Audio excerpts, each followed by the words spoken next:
This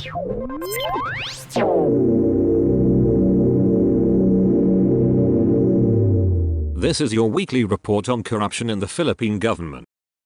The Sandigan on Friday found former Maguindanao Governor Sajid Ampatuan guilty on 8 counts of graft and 8 counts of falsification of public documents, charges involving 20 million pesos worth of ghost projects involving roads. The Sandigan 5th Division, led by Associate Justice Marian Corpus Manalac, subsequently ordered the arrest of Ampatuan since the convicted former public official failed to be physically present for the promulgation. Considering he failed to appear in today's promulgation, he already waived the remedies available to him. Let a warrant of arrest be issued for apprehension and serving of sentence of Datu Sajid Ampatuan, Corpus Manalac said, referring to the remedy of posting a cash bond double the amount of the existing cash bond for provisional liberty pending appeal and other related legal recourse. Ampatuan was sentenced to 6 to 8 years of jail time for each count of his graft conviction, and another 2 to 6 years jail time for each count of his conviction for falsification of public documents. The anti-graft court also ordered Ampatuan to pay the Maguindanao provincial government's 22 million pesos as indemnity due to his multiple graft conviction. Ampatuan was also ordered to pay a 5,000 peso fine for each of his falsification of public documents conviction. Sought for comment, Ampatuan's counsel, attorney, Manuel Castro, said they will appeal the ruling. We will file the necessary motion, he said. On his client's absence, Castro said Ampatuan is not available today due to gout. Castro, however, failed to secure a medical certificate attesting to such condition prior to the promulgation. The Supreme Court has affirmed the ruling of the Office of the Ombudsman finding a former Iligan City mayor guilty of oppression and penalizing him with a fine equivalent to 4 months of his salary. In its 12-page decision published online on January 6, the High Tribunal affirmed the 2012 ruling of the Ombudsman, which had already been affirmed by the Court of Appeals in 2014, finding former Iligan City Mayor Lawrence Lach Cruz guilty of oppression in violation of Section 52 of the Uniform Rules on Administrative Cases in the Civil Service. The complaint against the mayor was initiated by Roberto L. Long, a licensed mechanical engineer in the Iligan City Engineer's Office, and who had been reassigned to the City Veterinarian's Office after he initiated an administrative case against the mayor and several persons in 2009. Challenging his reassignment, the Civil Service Commission in 2011 ruled in favor of Ong and struck down the mayor's move for not being in conformity with the rules on reassignment. The CSC added that the reassignment placed Ong on floating status and that the alleged need to rehabilitate the city's slaughterhouse, the reason given for the reassignment by the mayor, appeared to be an afterthought since the slaughterhouse and the City Veterinarian's Office were separate and distinct offices. Following the CSC ruling, Ong filed a complaint against the mayor before the Ombudsman, which in 2012 found the mayor guilty of oppression and suspended him from service for 4 months. The Court of Appeals subsequently upheld the Ombudsman's findings of oppression, prompting the mayor to take the case to the SC clearly. Petitioner exercised an excessive use of authority to be able to oppress respondent in retaliation to the complaints respondent filed against him, the SC said in denying the mayor's petition and finding him guilty of oppression. Anti-narcotics operatives of the National Capital Region Police Office arrested on Monday night, January 16, a suspected drug pusher who turned out to be a police sergeant assigned to the Philippine National Police Drug Enforcement Group. The arrest of Police Staff Sergeant Edison Banag came as the PNP is currently awaiting for the completion of the submission of courtesy resignation of its 953 colonels and generals as part of the radical internal cleansing amid allegations of the return of ninja cops, or those recycling confiscated illegal drugs, in the police organization. Based on the report from the NCRPO, Banag was the subject of a buy-bust of operatives of the Regional Drug Enforcement Unit of the NCRPO at around 8:45 p.m. on Monday night at the corner of Rizal Avenue and Lope de Vega Street in Santa Cruz, Manila. Banag, assigned to the PDEG main office at Camp Crame in Quezon City, reportedly tried to flee using his motorcycle after sensing that it was a bust, but he was eventually collared during a brief chase. Seized from him were around 25 grams of suspected shabu with a street value of P170,000, the boodle money used in the transaction, his service firearm, and a PNP identification card. A traffic enforcer has been arrested in Quezon City for alleged robbery extortion, the police said Tuesday. In a report, the Quezon City Police District said Ronnie Santos, 27, was collared along Quirino Highway corner General Luis Street in Novaliches on Monday following a report authorities received from a certain Marek Moons, As reported by the QCPD, Santos stopped Moons and his girlfriend for allegedly breaking the no-entry one-way sign while riding a motorcycle. Santos demanded 2,000 pesos from victim Moons, equivalent to the fine of their traffic violation, which was immediately given by victim Moons, it added. Afterwards, Santos allegedly let Moons go without issuing him a traffic ticket receipt. As reported by the QCPD, police said that upon Santos' arrest, authorities seized from him the money Moons had paid him. Santos is currently under the custody of the Criminal Investigation and Detection Unit of the QCPD. The planned purge of police officers with alleged drug links continue down to the lower ranks of the Philippine National Police in Metro Manila after almost 90% the country's police colonels and generals had tendered their courtesy resignations, according to a statement by the National Capital Police. Police Major General John Alastomo, chief of the National Capital Region Police Office, on Thursday summoned 43 first and second level officers who were found allegedly involved in illegal drugs and placed on its counterintelligence watch list. Only 31 of them appeared on Thursday at the NCRPO headquarters at Camp Bagandiwa in Taguig City. The highest ranked was a lieutenant. The CIW tagged 18 as protectors and 11 as extortionists. 5 were recycling, 3 were using, and another 3 helped in the proliferation of narcotics. The counterintelligence group also found 1 selling, another distributing, and a 3rd possessing drugs. Addressing the officers who showed up for the dialogue, Istomo reiterated Interior Secretary Benga Abalo's call on the police top brass to resign and challenged the 31 who were present to also resign, and to submit to an investigation by an adjudication board to verify their involvement in illegal drugs. There was also a surprise random drug test, to which all the officers agreed to undergo. Many of the police officers who were summoned said they were confused and dismayed about their inclusion on the watch list, which was made by the Regional Intelligence Division, whose sources included other officers and informants. According to a police official who was present but requested not to be identified as he had no authority to speak with the media, one of the 31 denied he had illegal drug dealings and asked for a copy of the intelligence report implicating him. Another said he was already cleared by a previous investigation and was surprised that he was still on the list.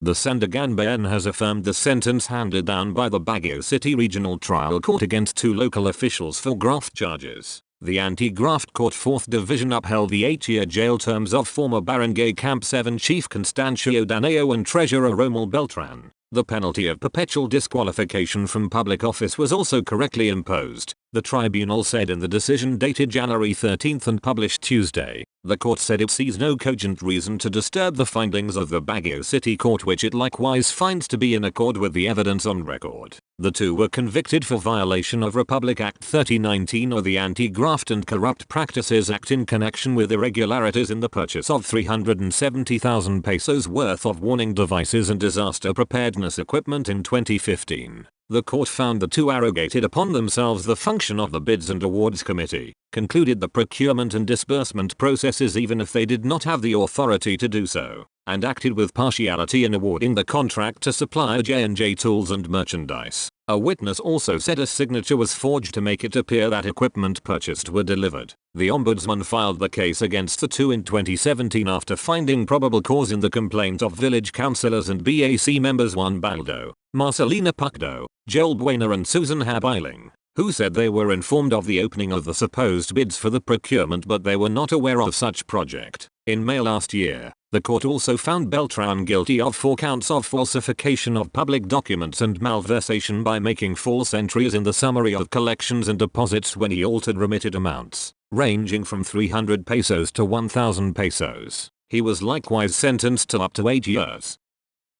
The chief of the police regional office in northern Mindanao on Thursday vowed to dismiss police officers who tested positive for illegal drug use. Brigadier General Lawrence Coop, PRO 10 Director, said 4 police officers are set to be dismissed for illegal drug use, the latest of whom is assigned to Jinggoog City, Misamis Oriental. We recorded this in 2022, and they will also face administrative charges, he said during a media forum here, referring to the erring police officers. Coop said most of the administrative cases in the region are related to the use of illegal drugs following the series of random and unannounced drug testing. Drug testing will continue for this year, he said, noting that it has always been part of the internal operations of the Philippine National Police.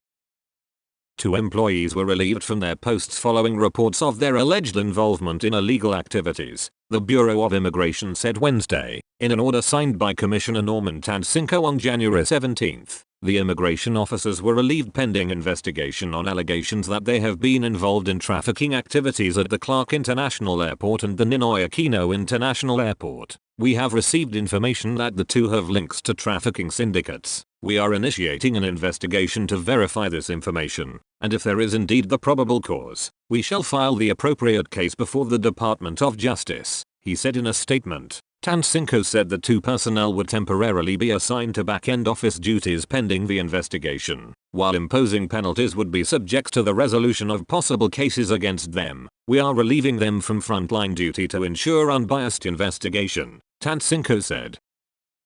Police arrested two barangay chairmen wanted for murder in Don Carlos, Bukidnon on Tuesday, January 17. The Criminal Investigation and Detection Group Camiguin Provincial Field Unit identified the suspects as Saturnino Cuesta, 55, chairman of Barangay Mahayahay, Don Carlos, and Ruderex Cinco, 42, chairman of Barangay Buayat, Don Carlos. The suspects were nabbed through Oplan, Pagtujas and Oplan, Salakop launched by the CIDG Bukidnon and other police units on a warrant of arrest in Poblacion, Barangay San Isidro, Talakag, Bukidnon. Cinco is the leader and Cuesta is a member of the Cinco criminal group engaged in gun for hire and land grabbing activities in Bukidnon. According to the CIDG, the group is unlisted with the Directorate for Intelligence, said Captain Noel Oclaret, team leader of CIDG Camiguin. The group is the subject of complaints from Alan Capuayan, National Commission on Indigenous Peoples chairman, during a meeting with local government and police units in Bukidnon last December 12. CIDG said the group is allegedly involved in the land grabbing of ancestral domain tilled by Lumads in barangays Imbayao and Buayat and Don Carlos. Cinco and Cuesta are detained at the Talakag Municipal Police Station. The Commission on Audit has held San Antonio, Nueva Ecija Mayor Arvin Salonga liable for the losses amounting to 21.99 million pesos due to a fire that damaged their municipal building in 2013. In a decision dated May 30, 2022 but released recently, the COA proper denied the request for relief from property accountability of Salonga due to late filing. Salonga filed his request only on July 21, 2016, more than 3 years after the June 8, 2013 fire. The Commission cited Republic Act No. 7160 or the Local Government Code, which mandates the filing of the notice of loss within 30 days from the occurrence of loss. He had 22 days left to file the notice of loss prior to the end of his term as mayor on June 30, 2013, the COA proper said in the decision signed by Chairperson Rosalina Justal and Commissioners Roland Pondoc and Mario Lipana. The Commission also noted that police investigation stated that the fire could have been intentionally set off to conceal incriminating documents against Salonga, whose term ended in 2013. A criminal complaint for arson was filed by the Bureau of Fire Protection against Salonga, but the complaint was dismissed by the Office of the Ombudsman for lack of clear evidence. The sample ashes and debris collected from the fire scene yielded negative for the presence of any flammable substance, the COA noted. For his part, Salonga submitted in 2016 a letter with affidavits of then municipal treasurer and 2 disinterested persons attesting to the facts and circumstances surrounding the loss. He also stated that the old municipal building was not insured because it was built a long time ago and was renovated or rehabilitated by past administrations, the COA noted. For this, Salonga was also held accountable by the Commission for his negligence to insure the property during his term. His failure to do so deprived the municipality of the value and use of the municipal building. Such great financial loss on the government's end, the COA said. 2 village councillors were arrested during the recent serving of search warrants for loose firearms in Rosario Town, Agusan del Sur province, police officials said Thursday. Major Jennifer Omata, Police Regional Office Caraga Region Information Officer, said Councillors Diosdado Reyes Razal Sr., 61, of Barangay Maligaya, and Salvador Sangalia Jr. of Barangay Tagbayagan were nabbed during the court-ordered search for suspected illegal gun holders in Rosario on Tuesday. The operatives of the Criminal Investigation and Detection Group in Agusan del Sur and the 1301st Company of the Regional Mobile Force Battalion implemented the search warrants issued by the Regional Trial Court Branch 7 in Bayugan City, Omata said. In a statement, Brigadier General Pablo Labra II, PRO 13 Director, said the law enforcers first implemented the search warrant at the house of Rosal, where a 9mm pistol, improvised shotgun and various ammunition were recovered. In Sangalia's house, Police found a .45 caliber pistol, ammunition and magazines. The two were charged with violation of Republic Act 105/91, or the Comprehensive Firearms and Ammunition Regulation Act.